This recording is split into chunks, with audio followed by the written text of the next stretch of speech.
కారకుడు నువ్వే నాయన అంటున్నా. నువ్వు ఏ పార్టో నీకు తెలియదు, నువ్వు వచ్చి నాతో కలిసి పని చేస్తా అంటావేందయా? ముందు నీది ఏ పార్టో తెలుసుకొని మాట్లాడు.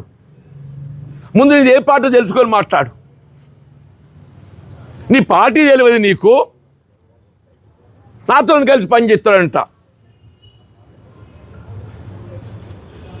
ఇలాగ జీవన్ రెడ్డి గారు పార్టీ విడాలి అని ఎవరు కోరుకోరు. ఎందుకు కోరుకుంటారే? ఎవరు కోరుకోరు అని చెప్పంటారు. నేను కూడా కోరుకోను. వాళ్ళు నిజంగానే పార్టీ వీడేట పరిస్థితి ఏర్పడటం నాకు ఎంత బాధాకరం అని చెప్పంటాం. 4 దశాబ్దాల అనుబంధాన్ని తెంచుకోవటం మామూలు విషయం కాదు కదనే. ఎంత సఫకేషన్ ఉంటే, ఎంత హ్యూమిలియేషన్ ఉంటే మరి అటువంటి నిర్ణయం తీసుకునేటువంటి ఒక ఆలోచన వస్తుంది.